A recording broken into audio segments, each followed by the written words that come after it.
Hello, and welcome to the Innovation Book Club, the podcast that makes sense of the big ideas that drive creativity and innovation.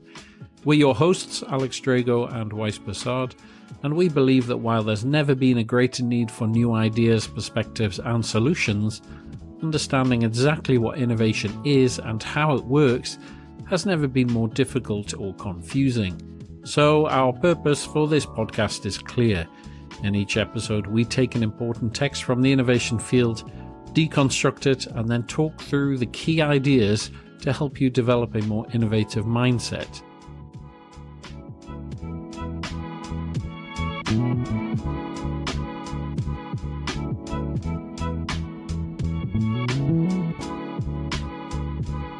Right, so today we are looking at an article by two of the big names in design, I suppose, Donald Norman and Roberto Verganti.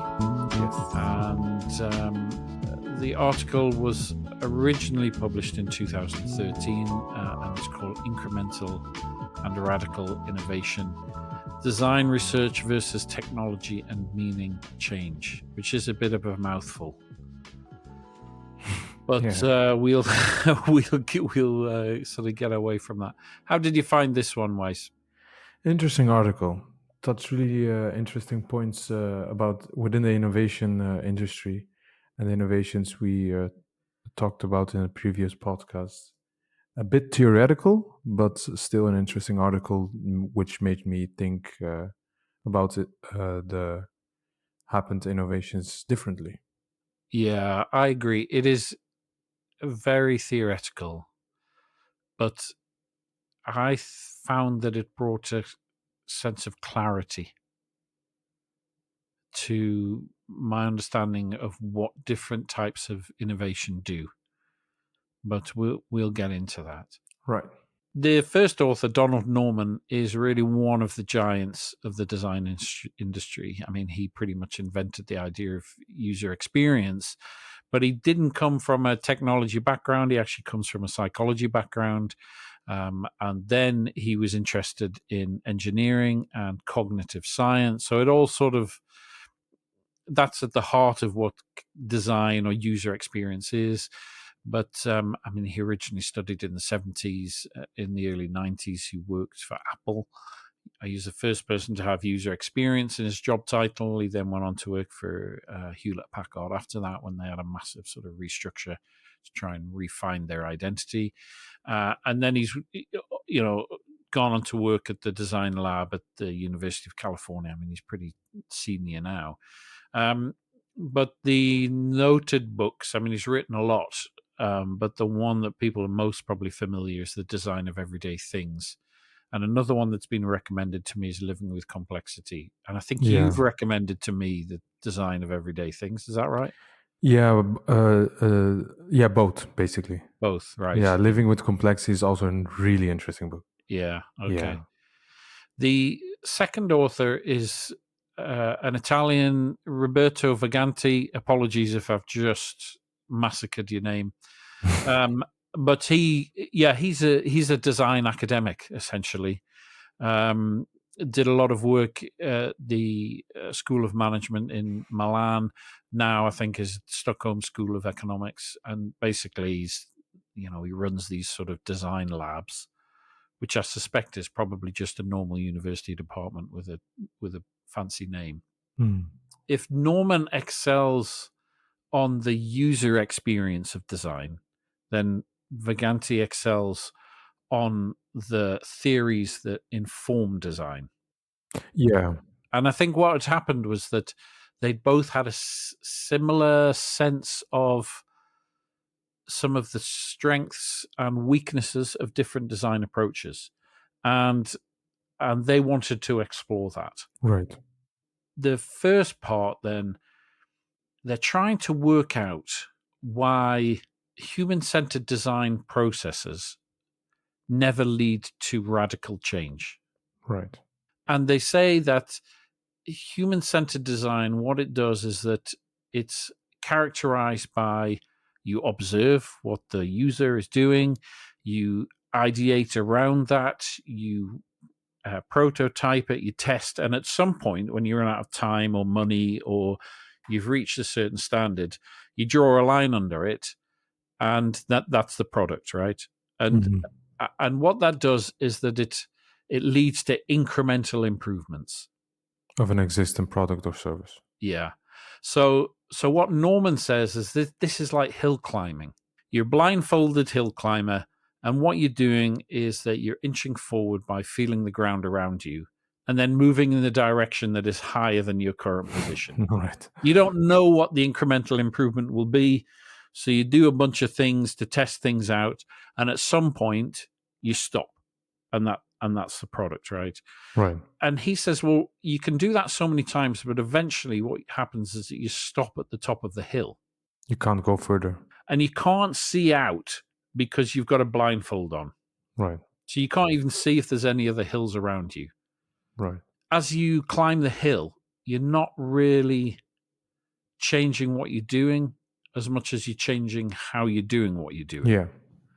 So if you think of it on a graph, which is what they try and present it as, on the x-axis you've got your design parameters. It's like, this is the product we're trying to deliver, and on the y-axis is the product quality.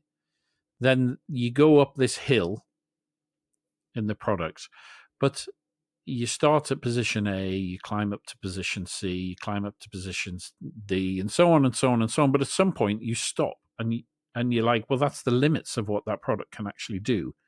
Right.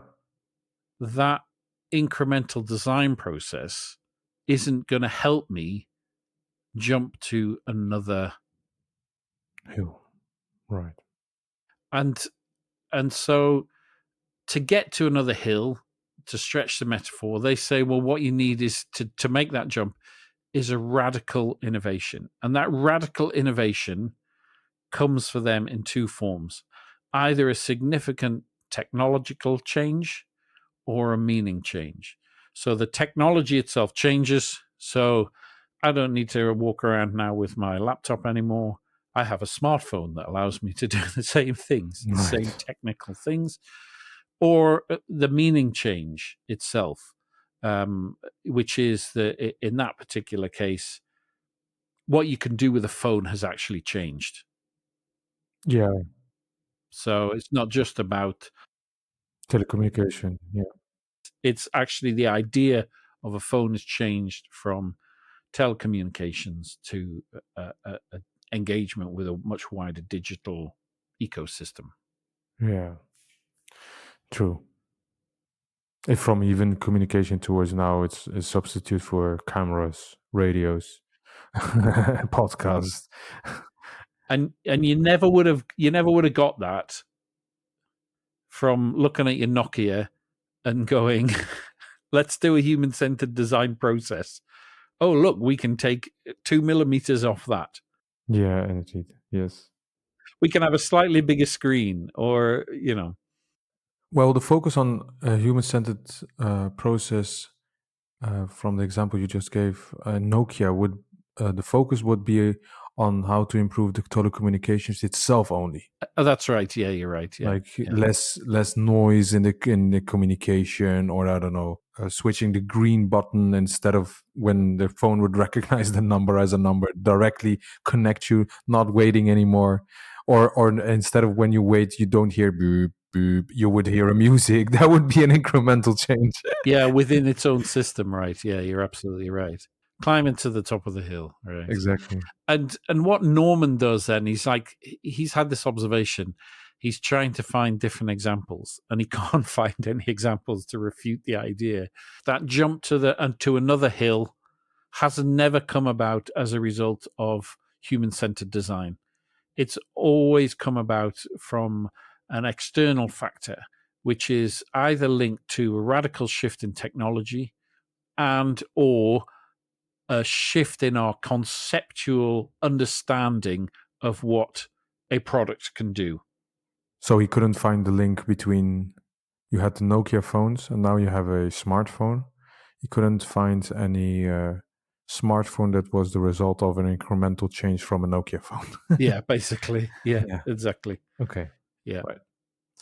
And At the same time, Verganti had similar observations, but his view of design is more conceptual. It's about making sense of things. I like that. Yeah. Right. So I think it's safe to say, Norman, it's much more product centered. Yeah. So they had both had this sort of same observation about the limitations of human centered design. But Verganti was the one who was like, no, it can also come from meaning change rather than just technology. Right. However you define innovation, it's a combination of this meaning change or technological change. Yeah.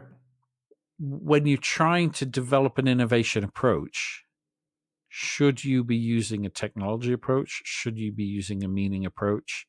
How does that change your idea about the process, about the tools that you use, and so on and so on? And that's really where they agree. Right. So within the rest of the paper, then, what they're trying to do is explore the nature of innovation as the idea around hilly terrain, the topology you don't know. It's about jumping from hill to hill or going uphill. Right. Incremental innovation is about those improvements within a given frame of solutions. That's what you were saying around the Nokia, right? You stay at the Nokia. You stay with the Nokia itself. Yeah, exactly. Yeah, you're getting better at what you do already.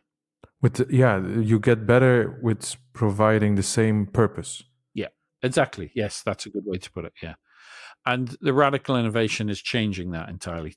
Change of frame. You're doing something you didn't do before. Yeah. So in Nokia's case, again, it's like not only anymore telecommunication. Yeah. Interesting. I mean, Nokia, they they didn't get the smartphone thing right, but do you remember the Nokia Engage when they tried to turn it into with the games. Yeah, like a bad PlayStation Portable or something. Yeah. They didn't succeed at that one also. But had that a was an radical attempt at innovation. that. We're going to do something we haven't done before, right? You would have been better off taking a PlayStation Portable, right, and then adding a phone to it. That would be a much better product. It was a nice try. I mean, in the terms of radical innovation, but it didn't even look like a phone, right? No, not at all. It looked exactly like I said. It looked 100% as a gaming console. Yeah. This weird sort of shape, right? Yeah. But so the difference between the incremental and the radical is like, is it a continuous modification of what you're doing, what's previously accepted as the best way to do things, or is it a discontinuous relationship? We're stopping doing Nokias and we're doing something else, right? Yeah. And so they say there's three criterion that defines that difference. So the first one is the invention must be novel, so it needs to be dissimilar from what's come before it. The second one is that it needs to be unique, so it needs to be dissimilar from current inventions. So it's new, it's unique. And the third one is it must be adopted, right? So the Engage, right? Well, it's certainly dissimilar from prior inventions, and it's certainly unique, but nobody was interested. Right? No, exactly. So these three criteria were the criteria they used to understand if it's a radical innovation or not. A new hill, basically. Yeah. Yeah, I agree with that. Yeah. And in terms of the uniqueness and the novelty of the Nokia Engage one, I would think it was another hill of radical innovation, but because it's not adopted, the hill wasn't visited by people. Like the hill existed definitely, it was unique, and it was also unique with compared to that moment phones and so on. And it wasn't previously done, but nobody visited that hill. Anyway, they go on. They quote a study by the Dublin Group, who are innovation consultancy, who estimate that 96% of radical innovations will never be adopted. Right. So, and that was 2013, right? So the issue, and if you watch like videos of Verganti speaking, he's saying the problem is not the light bulb moment. The problem is we have too many light bulb moments. There's so many light bulbs, you can't distinguish where the light is coming from. Actually, the problem is one around adoption, right, and meaning, and that's his point. But Yeah. about that sort of idea around, what is unique or whatever. So they're saying, touch screens were invented long before smartphones. I mean, they were Yeah. clunky and they were hard to use. I seem to recall. Yeah, I We agree. used them in museums, but they had a horrible sort of plastic feel to them. Yeah, you had to really push the screen to to activate something. Yeah, GPS obviously been around for decades. Video content could be streamed before YouTube.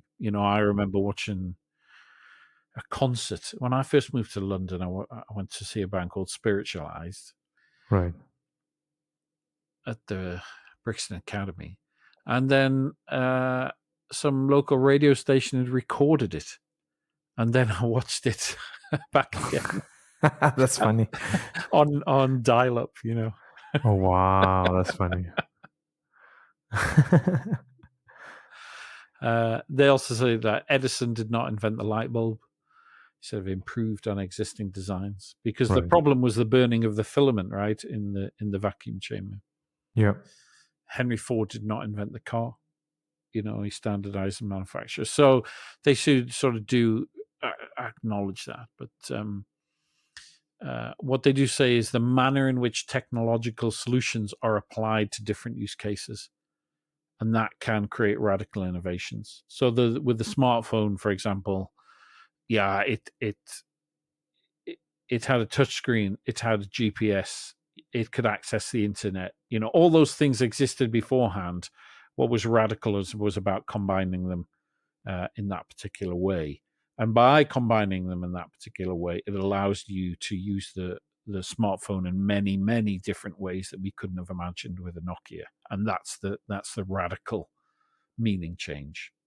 Yeah, exactly. Combining those technologies in that way, adding a different meaning to it instead of only having a scientific meaning of it. Yeah, exactly. Yeah. Yeah. Incremental product innovation then refers to the small changes. It improves its performance, it lowers costs, it might enhance its desirability, new model releases, and so on and so on. So, you upgrade your phone every 2-3 years or whatever. Right. I mean, it doesn't change fundamentally what you can do with it, but the design is better and so on and so on. They are incremental improvements. But the relationship between incremental and radical is that radical makes the breakthrough, but actually increasing the adoption of a radical invention requires incremental innovation to improve it, make it more accessible, Right. faster, better, whatever it is. And that's the relationship between them. Yeah. So the radical innovation comes around relatively rarely, but it then takes a lot of incremental innovation to make the most of that radical innovation. So if you think about when the phone was invented, Right. we just got incremental improvements in landlines for like a century or something. Right. And then, we had mobile phones. Yeah. And then, 20, 25 years of mobile phones. I don't know when the first mobile phone came out, probably mid 70s, early 80s or something. Right. 2006, the smartphone, the iPhone, I think. Right. But there's a lot of incremental improvements in each one of those, but the radical shift happens quite rarely. The radical innovation, like the whole purpose changed, a new meaning to the current product or service, added with some new technology change and meaning change, it provided eventually the new innovation, new product or service. Yeah. So if you think if you watch like old TV shows or costume dramas or whatever, right? They write a letter or a short message, don't they? You boy, run around to so and so's house and drop this off, right? And it's received. They read it. They write a reply. The little boy runs back again. And that's how messages passed. And then at some point, you're able to phone directly one place to another place. and then you're able to be mobile, and now it's like all bets are off, right? Yeah. And that, but yet within that, you know, 100 and odd year history, actually the number of radical shifts is quite small, but the number of incremental shifts is almost too many to count. True. Especially in the mobile phone example, if we keep on that example, like you had the Nokia, eventually it went to be a smartphone, and now look at the smartphones. It has so many incremental changes. Yeah, I mean, if you think back to the first, I can't remember which first iPhone I got. iPhone 3, I think. Right. But it was hard to do stuff on it. Yeah, that's true. It was an experiment also. Yeah, there was no App Store, or there was only the Apple App Store, right? Yeah. And the camera was just dreadful. Yeah. And, the moment you tried to play any kind of game, the battery would just die. And, Yes. you couldn't cut and paste text, right? And things like this sort of stuff, right? Yeah, that's true. I think the meaning has gained more value and importance in the lives of people.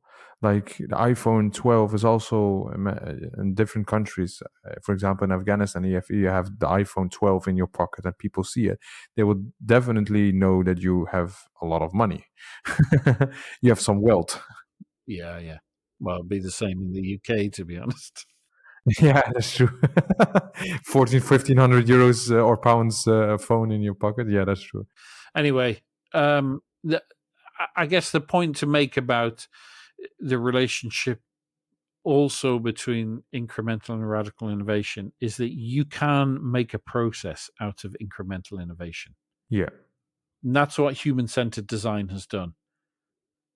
We're at stage whatever, we're in the first stage, we're observing people, or we're in the third stage, we're prototyping, or, whatever it is. But that radical innovation is that there's no sort of like, here's the formula for radical innovation. No. We're on stage 2. And by next month, we'll move on to stage 3. And that's the point. There isn't a clear process about radical innovation.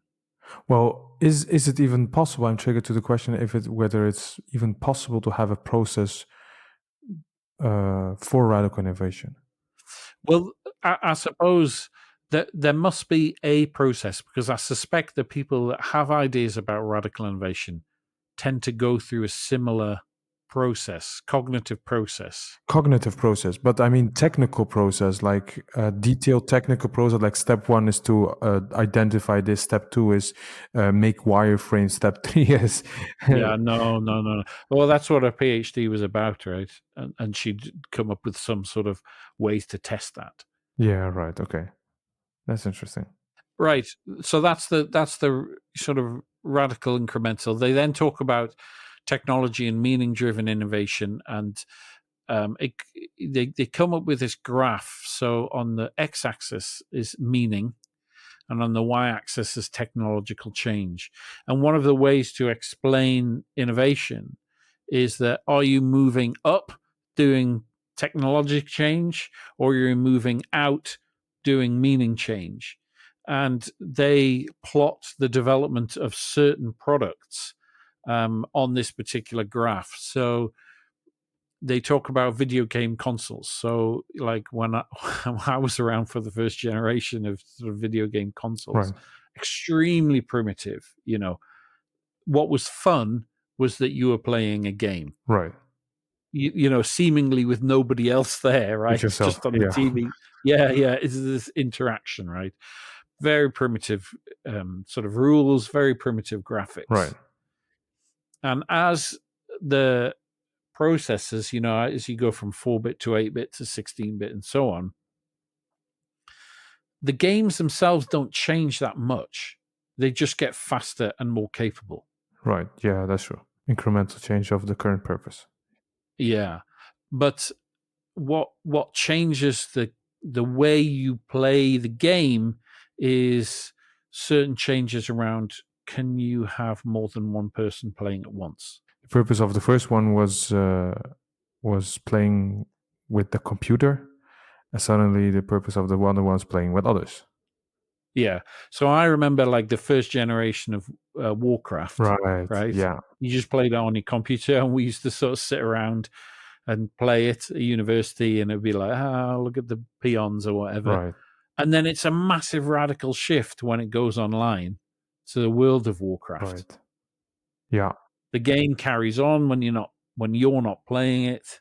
It was much more dynamic, much more complex. yeah, definitely. They then talk about another meaning shift. So when Nintendo invented or brought out the Nintendo Wii, Right, what they couldn't do, which they'd learned with the GameCube, was compete with Sony and Xbox. which had the consoles with the best processors and technology. Yeah. Great it was the first time 3D stuff was becoming, common and accessible, right? True.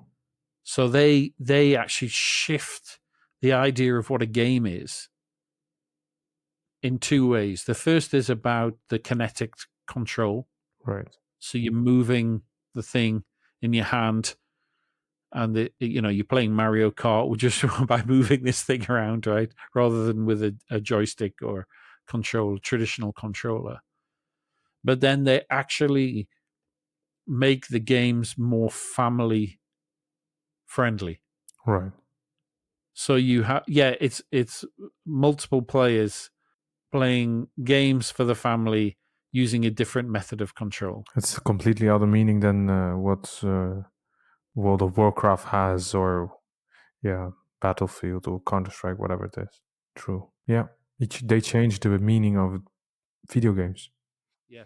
And they knew, what's great about it is that it required a lower processor. It's cheaper cost, it's more accessible for families, it's more fun, and so on and so on. They're not, it's their own, it's a blue ocean, right? Yeah, they achieved their own purpose with less technology.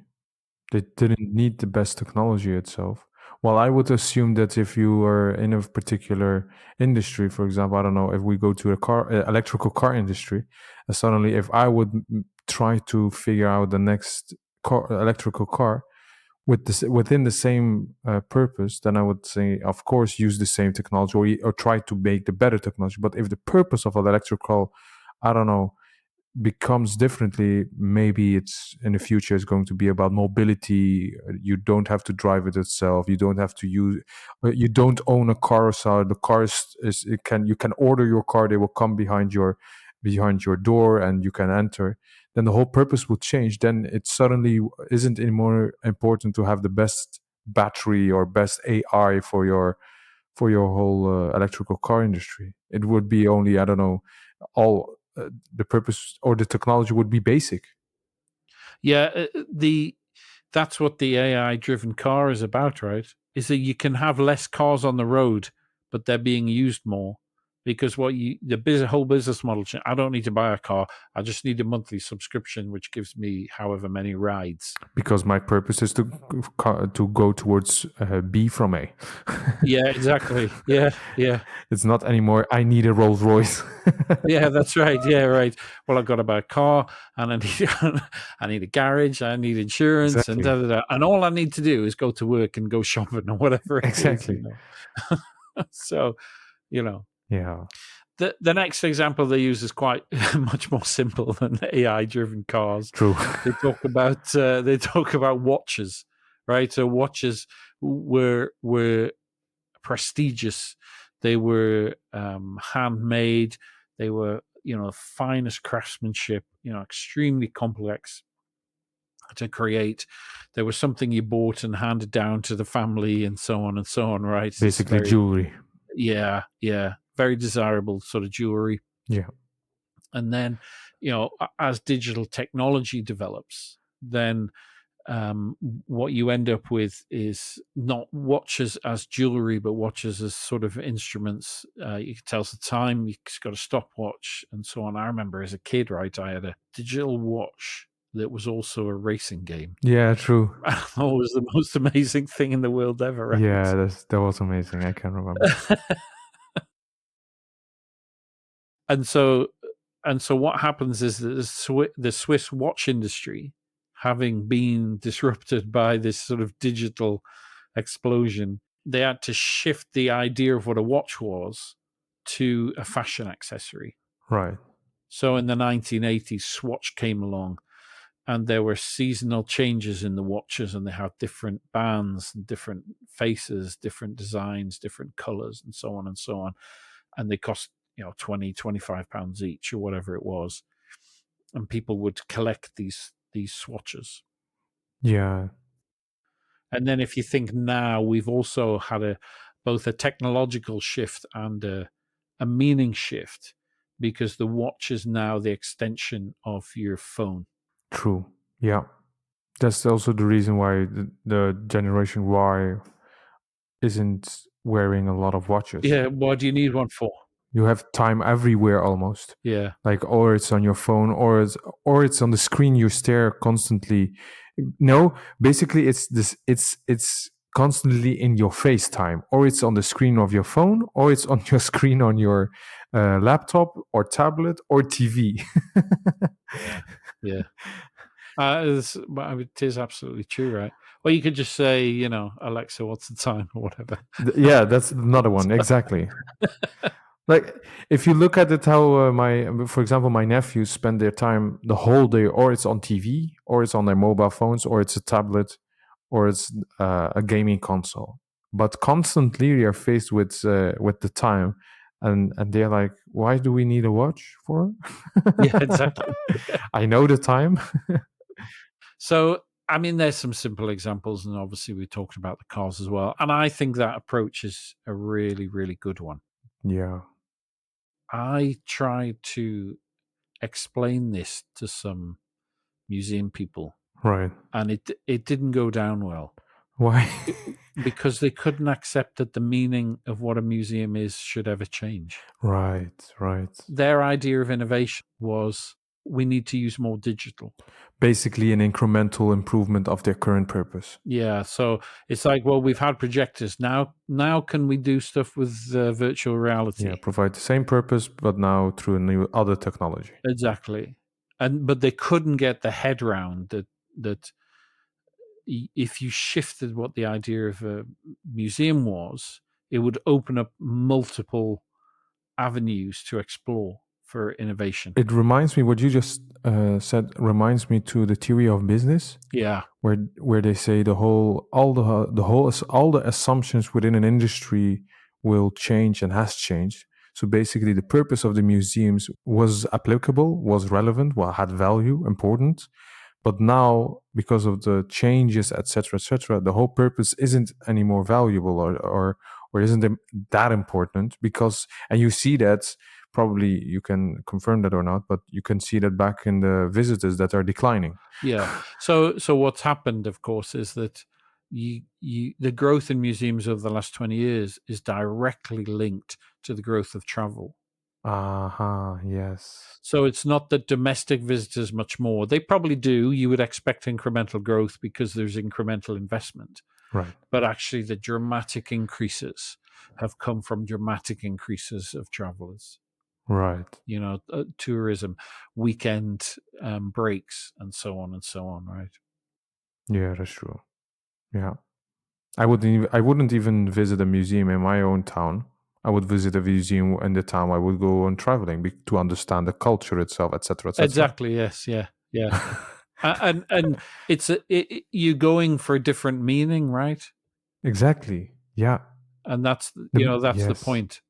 But these people I was talking to, they couldn't get outside of their own organizational purpose. That's an interesting one. And what I was saying is, if you change your purpose slightly, you don't have to fork out a fortune for all this digital technology. You could basically do what Nintendo did. Yeah. if you just had a different meaning. Yeah, that's true. But they didn't really like that. And that's the point. I think that's the point they're making, right? That none of these changes that we've just talked about came from somebody sitting down, observing users, making recommendations, making prototypes. They came from radical sort of breaks in the way we think about things. So basically, the museum people we talked to were assume they can achieve radical innovation within their museums by incremental changing. They serve the same purpose. Like, Yes, yeah, their idea of radical innovation is technological innovation, technological, yeah, innovation, yes, yeah, improvement, yeah, but not a meaning-based change. yeah, The only meaning that changes is the subject matter that you're telling people about, yeah. which is still a knowledge outcome, right? It's not a radical shift. No, that's true. Interesting. The challenge with human-centered design then is that it actually reinforces innovation as an incremental process. Right. So we think we're doing a great piece of innovation. Actually, what we're doing is an incremental improvement. That might be fine, but it won't deliver a radical change. Yeah. So basically, in the museums example, maybe the purpose was to understand history or something. Yeah.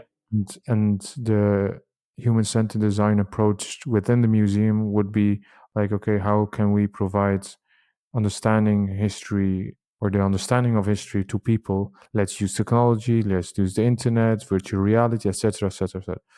And the other approach, non-human-centered design, is like, okay, visitors are declining. Why are we not achieving? Why are we not attracting more people? Because we have incrementally changed a lot. So, like, okay, maybe we should think about repurposing. Well, I guess that, yes. So that you could think about it in terms of we're moving from high art to popular culture. Yeah. So museum, where the meaning that we provide is not to understand about high culture, it's to allow you to engage with popular culture that's important for your own life. So you've had a whole bunch of museums do stuff about like David Bowie, Pink Floyd. Right. So you can shift it that way. You could shift it in the sense that instead of delivering knowledge outcomes, I know about this subject. It's a more experiential thing. It's a more participatory outcome. I'm learning to do a particular skill, Right. or I'm having a particular experience. I'm like asking myself now, like, are we able to? Are the museums able to understand what the new purpose would be of museums?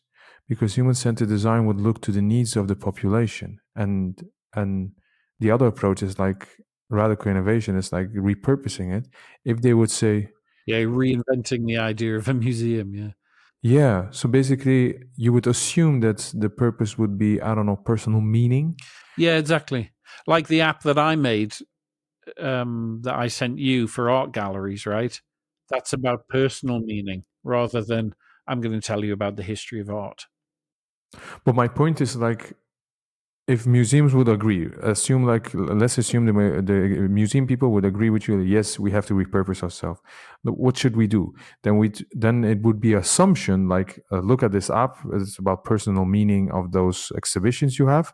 Like, let's use it. That would still be an assumption because you would need to test it and eventually see the results if this is really the purpose Yeah, or not. well, I think that's right. I mean, the challenge for we're probably getting slightly off the point, but the challenge for museums is that they're often state funded, and if you get state funding, you have to deliver uh, a certain range of policy objectives. Right, right, right. And so the government is setting, here's your agenda, this is what we're asking you to deliver. And for that, here's some money. And those policy objectives are based on a whole variety of things, right? What's the ideology of the government? What's their, driver? But also from what's the practice? What have people done in the past? What do we know that museums can do well? Right. So you're dealing with that, but then you're also dealing with the way we teach things, and it's the same as about teaching anything. That there's a bunch of experts, right? And you go to university and they tell you what's the current thinking, so that shapes your thinking. Right. And so your approach to innovation then becomes incremental, right? Yeah. Because we've got a paradigm in which is shaped by a policy objective and is shaped by a expertise. Yeah. So naturally, you end up with an incremental innovation because you have to work within those parameters. Yeah, that's true. Yeah, that's understandable. Yeah. So it becomes very, very difficult. So my own view is that you need to stop thinking about museums that way. You need to think about them in a different way. So rather than being an archive, we've got a great archive. Come and look at our archive. We've told you about our archive. You need to think about a museum as a platform. It's a platform that engages people.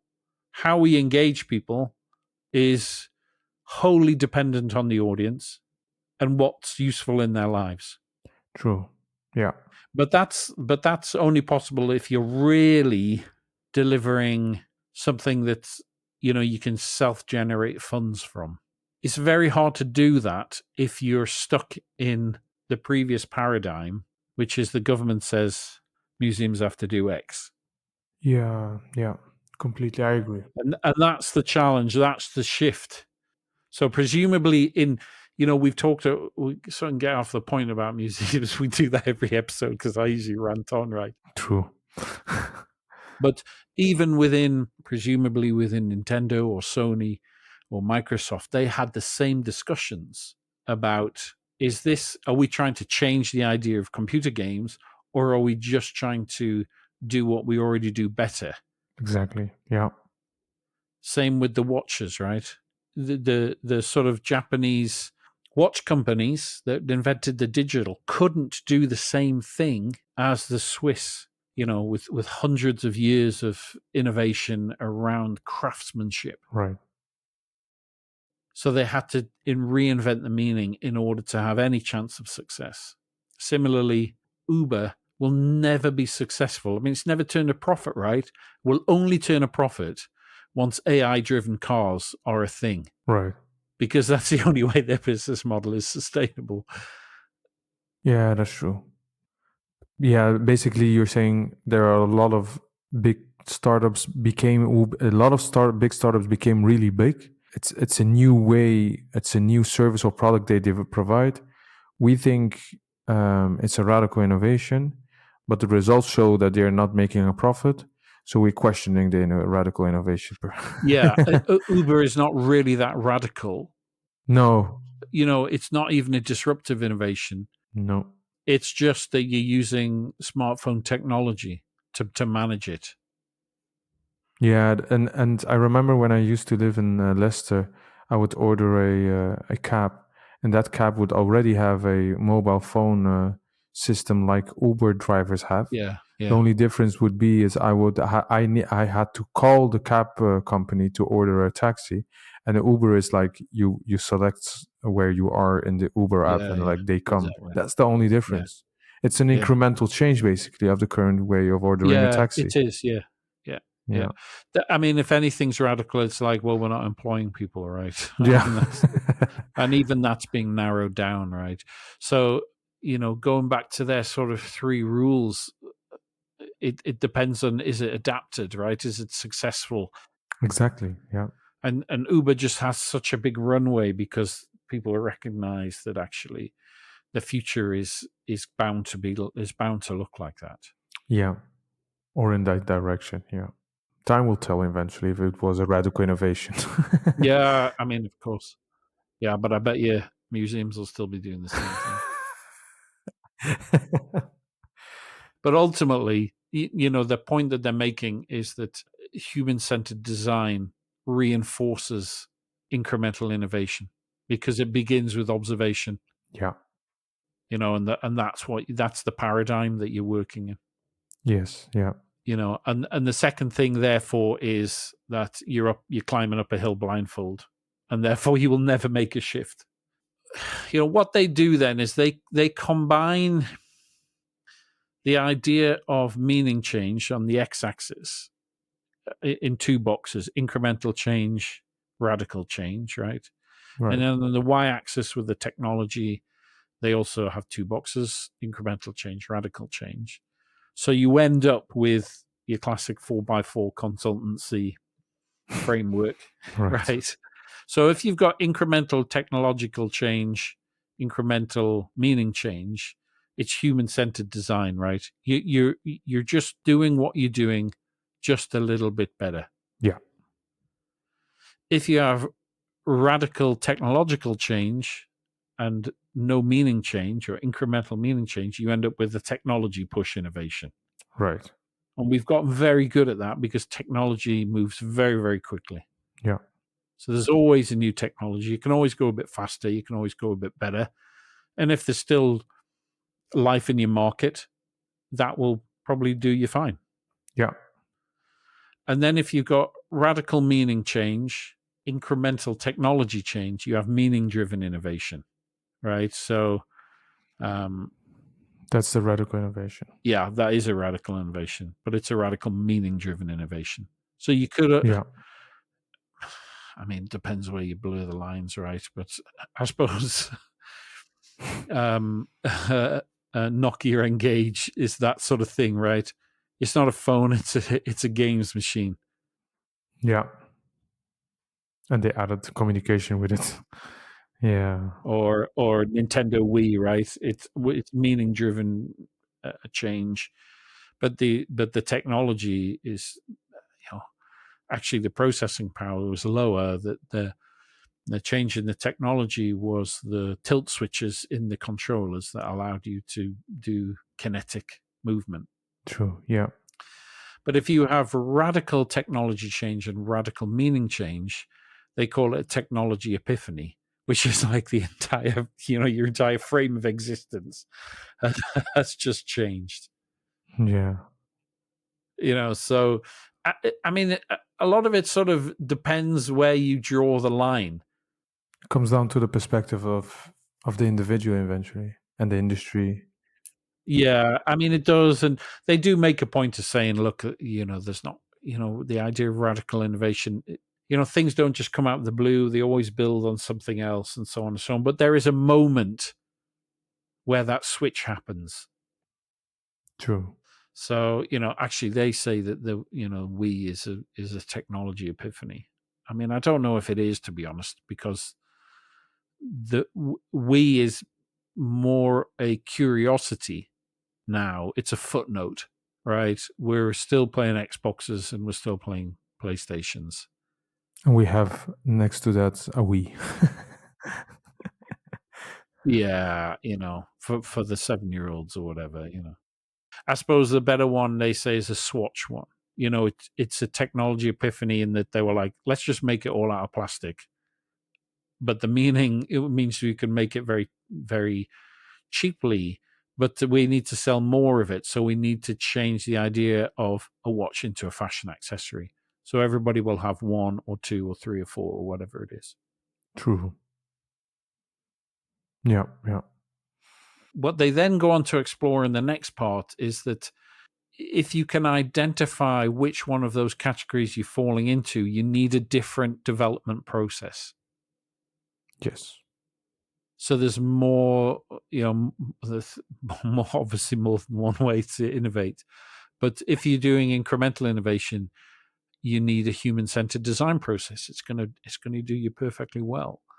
If you want a massive technology epiphany, well, you're not going to get it from human-centered design. Nope. And so that's what they then go on to explore with Donald Stokes' design research quadrangle. So he was a political scientist. That's right. And he tries to explore the relationship between basic science, applied science, and government policy. Right. To try and make sure that governments are taking advantage of scientific research.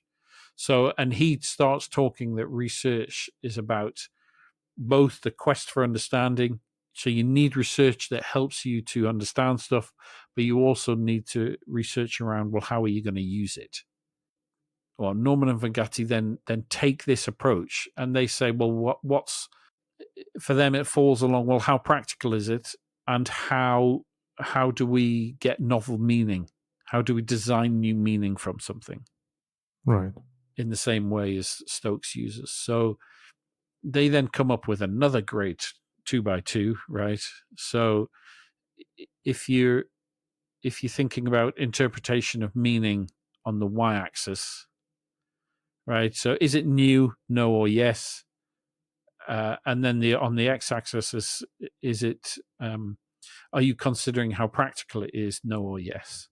Right. So they then say that if it's not new interpretation of meaning and you're not really considering about the practicality of it, you're just sort of tinkering. Right. And they call that bricolage, right? Mm. And then they go around. So if it's about a novel interpretation of meaning, but you're not really thinking about the practicalities of that, then it's vision-driven research, trying to conceptualize the value of something. Yeah. And so they give an example of an architectural collective. And that collective had this particular mission, and they wanted to reinvent what good design did. And so they came up with these whole sort of range of experiments, right, which had no value in and of themselves other than to try and vision new things. The value came from other people learning from that and then trying to apply that in their own products. So they're hugely influential. Could research papers also fall in this category? Yeah, exactly. Yeah. Yeah. And I guess the shift in I don't know what it's like in the Netherlands, but in the UK, the government is like, we are paying for all this research, but you have no consideration of how it's applied. So Britain is one of the best countries to do academic research, Right. but its track record of the application of research is comparatively poor. Right. And they're saying, like, so what happens is that we do great research, and then the researchers go off to other countries and become practical. Yeah, exactly. So, so the project I worked on around the industrial strategy, the original industrial strategy paper, I say a paper, it's a book, right? But it's basically pointing out all these flaws in our industrial design processes, and it's saying things like this, That's funny. In the Netherlands, I'm not that familiar with how the government approaches that, but I do know that the researchers have some practical uses. For example, the University of Delft, when they get funding, we see the practical uses, but of course, it happens also that those researchers become practical in other countries. We see that the same thing here. Yeah. Right. So if you think of it the other way around, right, if you've got consideration of practicality, you are thinking about that, but you're not really messing about with the meaning of stuff, then you're doing human-centered research, right? It's incremental innovation. You're watching people, you're building prototypes, you're testing, oh, that works better. But the job is still the same. Yeah. But then if you're doing both consideration of practicality and novel interpretation of meaning, then they're saying it's a design-driven process, what they call design-driven research. So the example they give is by Italian kitchenware manufacturer called Alessi. Right. In the early 1990s, they did a project called Family Follows Fiction, right? So obviously what they're trying to do is sell more kitchen stuff. And ultimately, they come to the conclusion that you have to make the stuff attractive to look at and easy to use in the kitchen rather than just functional. Right. So it gives birth to a whole, things like when you buy a new kettle, right? Right. You now think about, does it look good in my kitchen? What does it say about me? And not just like, how fast does it boil, 2 cups of water so we can have a cup of tea in the evening. Right. Could that be an incremental change also? Well, I suppose it could be, but it is now, but at the time, Yeah. it wasn't. Yeah, right. Yeah. Interesting. The issue then that arises was, well, what's this process actually for doing radical innovation? And they're not saying radical innovation is better than incremental innovation. No. They just say that we know how to do incremental innovation very well. It's a hill climbing exercise, but what we're not very good at is actually systematizing meaning driven innovation. Yeah, exactly. So that radical stuff that gives birth to new markets, you can incrementalize it all you want afterwards, but actually making the breakthrough first is phenomenally difficult. And I do remember one of our talks where good ideas come from book from Stephen Johnson is he said also a lot of ideas happen over the course of times with the accumulation of hunches and by accident. Yeah. Like, hey, this is a nice idea, let's do it, and suddenly it becomes a radical innovation. It didn't also follow a step by step process. Yeah. It was naturally eventually. Right. Yeah, that's right. Yeah. And they give some examples, right? They say, fax machine was first patented in 1843. Jesus. Fax me, really? Yeah. Oh god. Well, I guess you could send Morse code and stuff, right? So somebody thought, well, why isn't there a way to actually translate that into a paper? rather than having to have somebody who's an expert at it. I mean, that's what I'm guessing. That was funny. The home video conference was first illustrated in Punch's Almanac in 1879. I mean, I'd like to see that. Yeah, that was funny. That could look funny. Multi-finger gestural control of computer displays was in the research labs at least 20 years before its current successful introduction in phones and tablets. Xerox, right? Yeah, Xerox PARC, that's right, yeah. Yeah. Photocopy was invented in the 1930s. Wow, 1930s. The point that they finish on in the paper is that meaning change is under-researched. We focus a lot on incremental innovation through some sort of human-centered design process. That process fits very well into your daily or weekly work processes, right? And we're obviously very good now at new technology, right? Right. I mean, technology is moving faster than we can actually keep up with. Yeah. But what we're not very good at is understanding how to understand how something can be used differently, how it can have a different use purpose, how the meaning of it can change. And then we're even worse at combining that with technology. Basically, the research around jobs to be done or the value proposition of a product or a service or the new value proposition of a new meaning. I think I agree with that a lot. Because in the at university, I remember it was all focused on the best product, the best price, the best technology, the best service, the best. But no one was asking like, is this the purpose of really the necessary meaning or the purpose people need? People are asking for. Yeah, exactly. I've had the same observation. Actually, we'll find a way to administrate things, right? Yeah. There are better ways to do it and there are worse ways to do it, right? And that's important. We need to manage organizations well. But it feels to me like what goes along with that, the most strategy problems that we have at work are usually innovation problems. It's the product itself that it needs to change. Yeah. I'm triggered to the conversation we had about the skills matrix. Right. Like I don't know why, but my intuition tells me there's something up with the purpose of HR itself.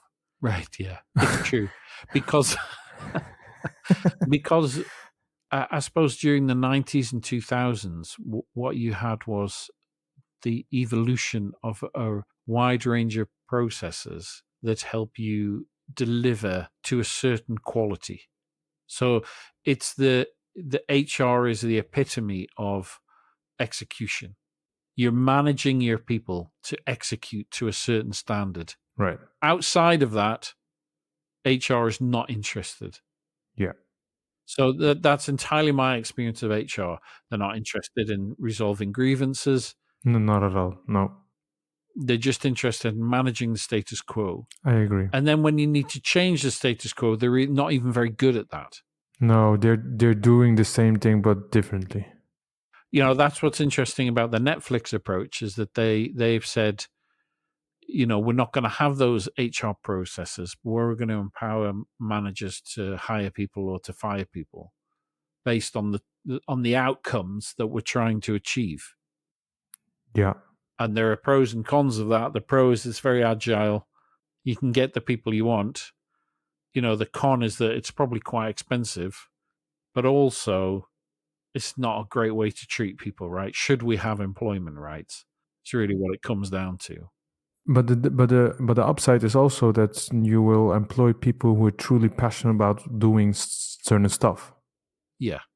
They outweigh the benefits of such a job would outweigh the cost of it for a particular individual. Yeah. They would say, I don't know, I don't care about the risk this has. This is what I'm really passionate about. I'm taking the risk, just going towards this, and it's aligned with my passion or interest, whatever it is. So I am confident I will stay here. Yeah. But the issue becomes then, well, yeah, should people have rights? What about if they go through a hard time? There are problems at home or something. I mean, that's slightly different, but Yeah, exactly. all that is doing, it's not creating meaning-driven innovation, but it is helping to facilitate it, because the organizational culture actually acknowledges it and then helps to bring it into the organization. Exactly. Yeah. But it still assumes that there is new meaning outside and you just have to tap into it, right? It doesn't answer the question is, how do you develop the insights necessary for meaning-based innovation? Yeah, that's true. I do remember a particular period I was searching for a HR agency which were focused on aligning jobs with passion and interest of people. Right. Also next to the skills, but first of all, passion and interest, instead of only like, this is the vacancy we have. Can you read the skills? Do you have those skills? No. Okay, bye. Do you have those experiences? No. Okay, bye. Or when you have the skills, you would need the experiences. So on LinkedIn, I saw a particular organization which were really promoting a lot of themselves and and telling people how great of a HR company they are. They won awards. They came into newspapers, television, whatever. And I was like, oh God, they're really something different, Right. something new. So what I did is I literally messaged the director, that lady, like, hey, I would like to talk to you about some new opportunity here. And she messaged me, when do you have time? We planned a meeting. And suddenly in the meeting, when I started talking with her, like, hey, my name is Wais, saw your advertisement or your page on LinkedIn. I would like to know if you can help me find my next opportunity where I can grow. And the first thing she said, did you look at the website, any vacancies you were attracted to? And so I was like, about no, but you guys work differently, so I assumed. Not so differently, but every recruitment agency says they work differently, don't they? And if you approach them, they're like, have you looked at the vacancy? Or it's about which vacancy are you talking about? You're referring to? Yeah. Yeah, I've had similar experiences with recruitment agencies as well. Yeah, one sent me. They were like, "Oh, we love you. Oh, do send us your. Oh, well, sure, we'll find you something." As is often the case. Yeah. With agencies, it's like, well, you don't fit what we need, so we're never going to speak to you ever again. Exactly. And then they had the cheek to send me an assessment form. Wow. How was your experience? And I was like, Well, it wasn't an experience, right? Not applicable, not applicable, not Yeah, applicable. exactly. And then they rang me up and said, "Can you explain your answers?" And I was like, "Well, I don't know what explanation you want, right? You're the same as everybody else."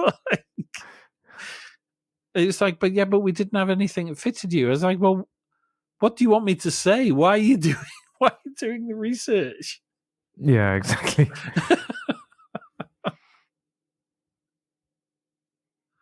Anyway, we getting off the point somewhat. Well, it's related to our points we discussed. It's like the meaning and purpose of the majority, the meaning and purpose of certain things we experience. Now, it's example of HR. It's like what we are talking about. It's about the purpose of HR itself. Like, and generally, in now you gave an examples of UK, but I'm in the Netherlands. It's like it's still the same between all those HR professionals. They work with the same assumptions still. Yeah, I mean, I am aware that there are HR departments that they are the drivers of change within the organization. Yeah. So, so they actually lead a change process. And they bring in a technical expert to support that, because the HR person generally understands the strategic objectives better than the technical expert.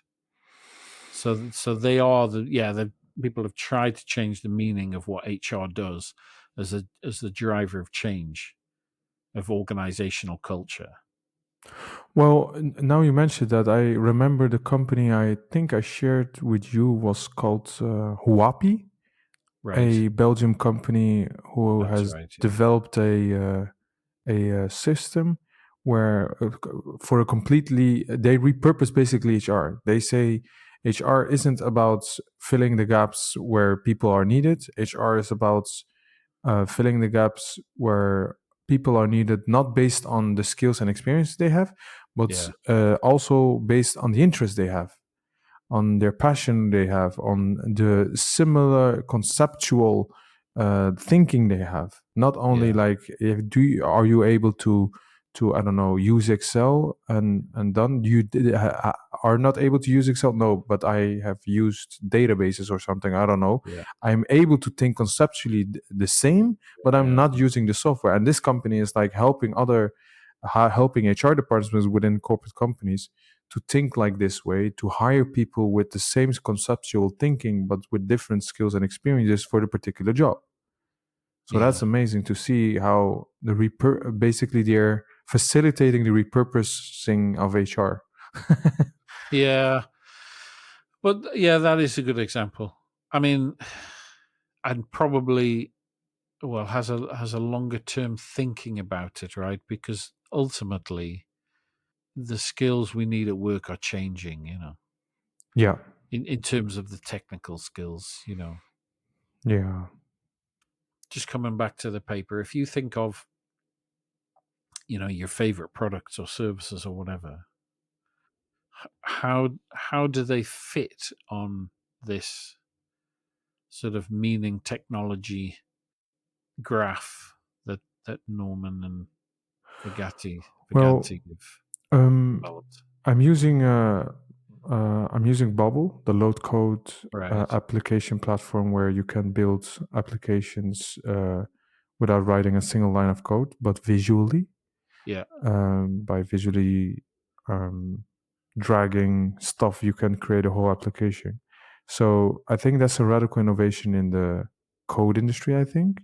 Right. Because the code industry, I always try to learn a language, but I never had the time or the patience to learn the code, because it took a lot of time, and it became over the course of time more complex because all of those incremental changes the community made it so complex to build a system on your own. And it took so much time that I lost hope. And eventually I came across this low code solution because low code solution. And by watching, I think, a video of, I think it was a Google conference or something, where they talked about why low code is the new innovation within the code industry. They said there's a huge over the course of time the demand for coders will be higher, but the supply will be almost low, really low, because Right. less and less people are more technical, and the demand is becoming higher, and therefore we need a new solution, a new way of building systems and facilitating systems building, whatever it is, applications, software, websites, and therefore we need low code or even no code, without single line, creating systems. So I think it's a radical innovation. I can say the low code is the solution. I don't know. Yeah.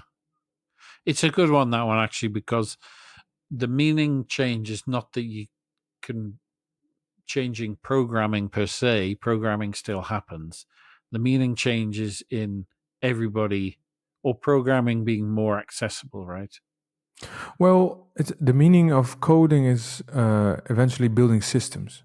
And the meaning and the meaning of low code now is like focus yourself on the value proposition, right, and less on the building a system now. Right. Yeah. Okay. Yeah, that's good. In my opinion, I think. Yeah. No, I think that sums it up very nicely. Yeah. What about you? Well, the one I was thinking of was around Apple, right? So they've just done their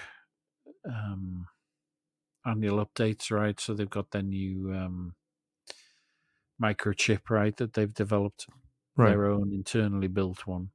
Right. And I was thinking, well, why have they actually done that? I mean, it's not because they just don't like Intel anymore, right? Right. Or, I think it's because Apple probably wants their ecosystem to be completely cross-compatible against the phone, against the iPad, and against their computers. Right.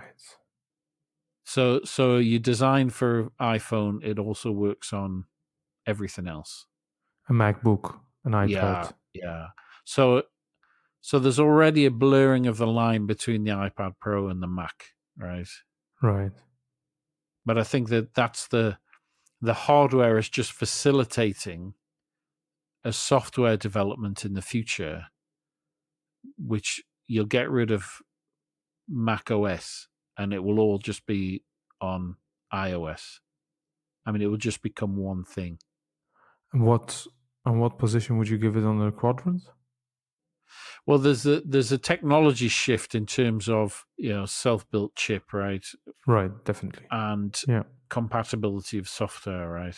The meaning shift is that I suppose that one entry point, like multiple ways to engage with the world, like or to your customers or whatever it is. I don't know. I'm not quite articulating it correctly, but it used to be, in my opinion, a product itself, and now it's an integrated solution. Right. Yes. Yeah. And that's how you access the services, right? That's the meaning change. Mac software is.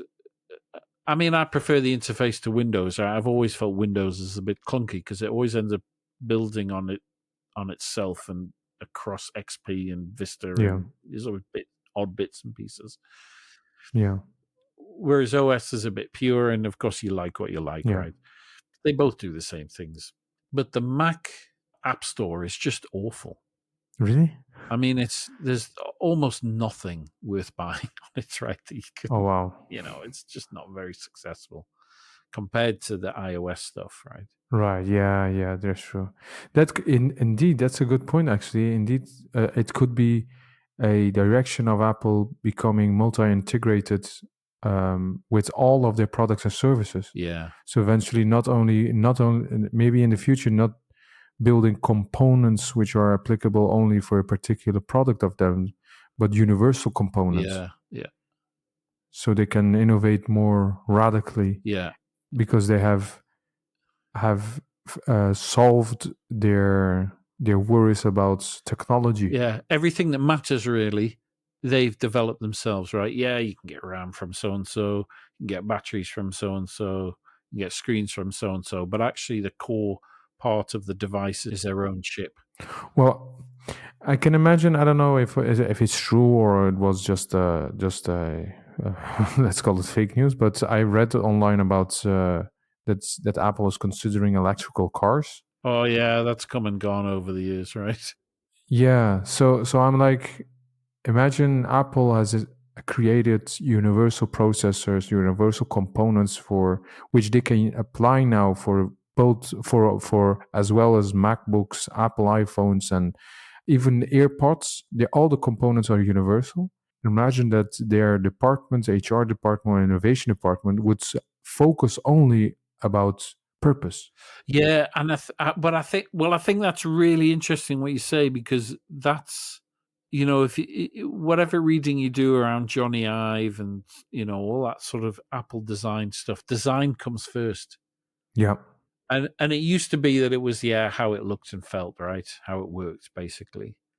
But now design seems to have gone on to the next stage, which is about the Purpose. deeper Yeah. meaning and the purpose of what you can do with the machine. I imagine they would now say, like, with the purpose of, I don't know, vacuum cleaners or electrical cars is mobility. Let's solve that.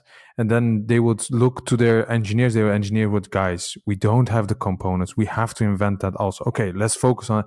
And in the future, if they have universal components, it would be literally like, we're going to solve mobility. Yeah. People literally want to go from their door when they're outside of their home to use a vehicle just to come to place B. Done. That's the purpose. Mobility and going towards another place. Yeah. Then they won't have any headache or worries or a lot of money spent or wasted even on inventing components. Yeah. The worries are, it's solved already. Yeah, they've got the new architecture. It's like, this is the new purpose, guys. Build it. Within 1 week, they have it. They have the technology and product or service. Maybe not in a week.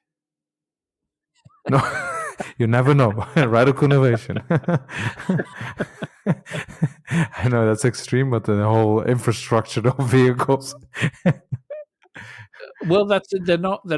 You're not fighting against your own technology limitations, and they're in your gift to improve, right? Yeah, exactly. That's it. Rather than like, oh, we've got this wonderful Intel chip, but it needs, a fan around it of so much power because it overheats, which means that the battery doesn't last very long. Which means that the physical thickness of the machine has to be of a certain size. Yeah.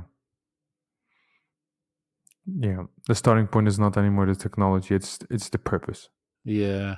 Yeah. They have solved the technology because they're producing it themselves. Which leads to an interesting question as well. How do you get to that kind of thinking? Yeah, that's a good question. Yeah, that's a good question. Because not many places can do it, right? You can say the same about Amazon, right? Yeah, definitely. They're using data to drive sales, drive their whole e-commerce. Technology. We have a new technology. Use it, market it, distribute it. But the meaning is always about their ideas around the customer. How to best serve the customer within a certain set of defined parameters within retail, right? Yeah. When you just asked like how you can develop such way of thinking, I'm like, personally, I've thought about a lot of ideas and also discussed with you a lot. Like, let's do this because I've seen this technology. Let's do this because we are able to do this with this technology. I'm like now questioning how many times we have talked about the purpose of a particular the purpose of something. Like, yes, that's the question. I think it's like, when did we start a conversation where the purpose was the starting point? Well, that's a good question. And the one that jumps into my mind was around the stakeholder engagement idea. Yeah. Because that is a meaning driven. How can you effectively engage stakeholders using digital platforms? Yeah. It was a purpose-driven conversation, could we say? Well, but it's certainly not the. That's rare.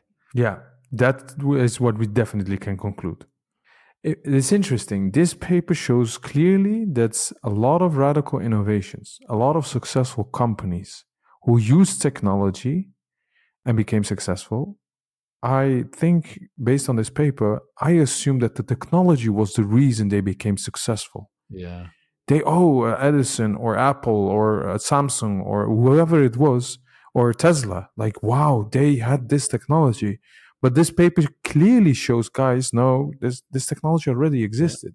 There must be another reason why they succeeded. yeah, And it shows, it touches on a beautiful point. Like, it's about meaning.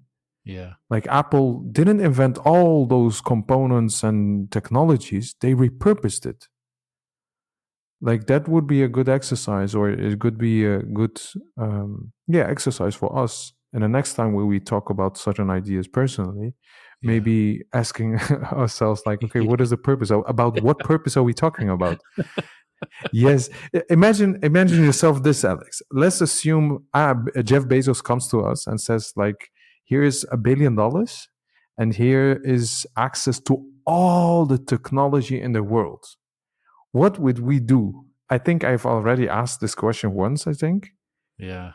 And You wouldn't know now, where to start, right? exactly. What purpose are we going to provide or solve or create? We have now the technology. For example, we have the supercomputers for us available. $1 billion. Everything that Apple has, we have. Well, it's interesting, because like I told you, I used Amazon Web Services for some auto transcription, Right. and the range of services on there is absolutely phenomenal. Yeah. I mean, True. it's pay as you go, right? I don't know how 60 or 70 podcasts transcribed, and it worked out at about 75p each or something like that. Wow. You know, and so they have a phenomenal range of services, and of course they're not the only people doing it. Google do their own thing, and Microsoft do their own thing as well.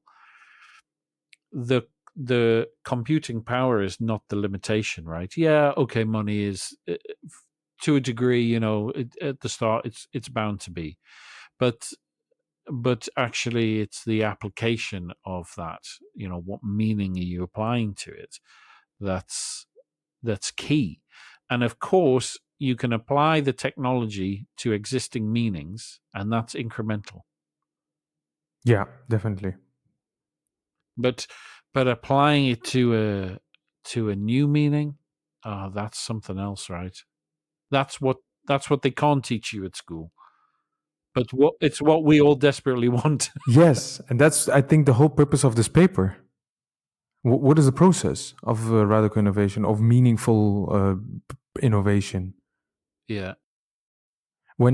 Because like, the reason I'm asking this about ourselves personally is, like, they say 97% of radical innovations, we assume that it's a radical innovation, fail. Yeah. Yeah. So what is the reason they fail? They had the best technology, they were unique, Well, they failed to be adopted, so there's no market success, I guess. so For why want they of a failed better to be expression. adopted? Yeah, but you could also break that down into a million different things, right? But isn't the reason meaning? Well, I mean, I think that's part of it. Yeah, for sure. But obviously, the execution of any plan is subject to Yeah, that's true. Yeah, that's true. 1,000 different decisions, right? And if you've done them differently, So, yeah, so you can infer some meaning from that, but it's not definitive. Yeah, that's true. It could have a great meaning behind it, but maybe like the Engage, right? The technology is just not good enough. It's not that people didn't want to play games on their phones; it's that the technology wasn't good enough.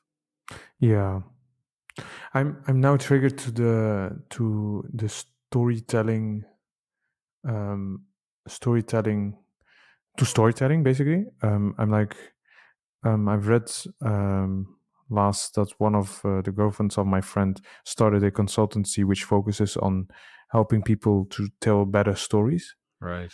I'm now like related to this paper thinking about Apple. Like Apple gave meaning to those technologies which made them maybe successful. Maybe that was the cause, or maybe distribution, whatever. But I mean, like the story Apple told people about Apple and the meaning it gave to those technologies, and with the story itself, that gave people meaning and eventually motivate them to choose Apple, to buy Apple. iPhone 1, for example, like you said, was an experiment, an MVP Yeah, maybe. basically. I mean, they were no good really until the fourth one, really. No. And eventually I'm like, why did people still choose them? Yeah, because we're looking in retrospect, right?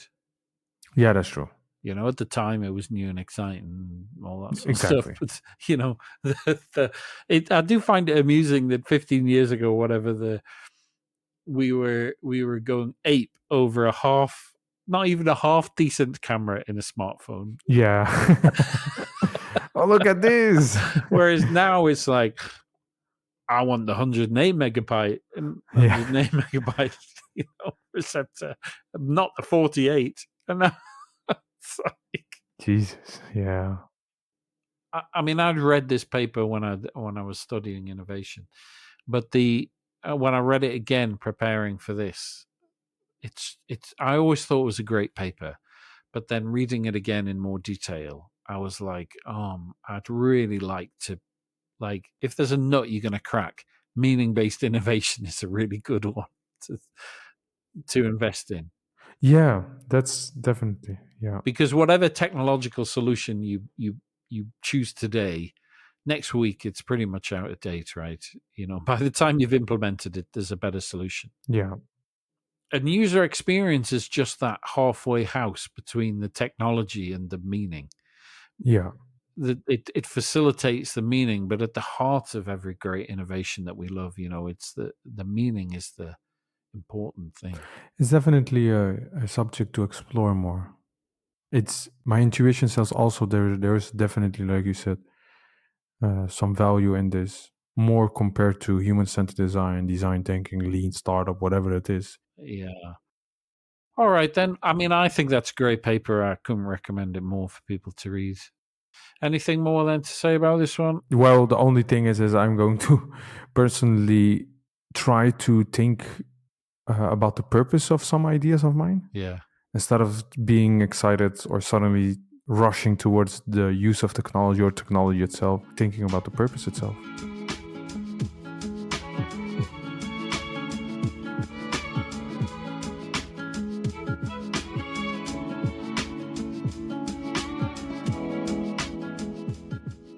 Hi, Alex here. I'm back to close out this episode of the Innovation Book Club with a few prompts and questions to take your learning further. Before we start, however, here's a quick note about why we're actually doing this. We believe that the value of learning is not in knowledge acquisition. Its value lies in the reflection process. When you judge the value of the knowledge that you've been exposed to, you understand how that analysis changes your view of the world, and then ultimately how that knowledge and understanding increases both your capacity and capability to engage with and shape the world around you. So to that end, what we've done is we've come up with a few questions to help you reflect on what you've just heard and to try and push you on with your own innovation learning journey. So here they are. Number 1. To what extent do you agree with the author's idea that incremental innovation is like climbing a hill? Number 2, which driver for innovation resonates with you most? Technology change or meaning change? Number 3, why do you think meaning change is under-researched? These questions are also in the podcast notes, together with additional links if you'd like to read or watch something else related to this episode. Good luck with your answers and let us know how you get on.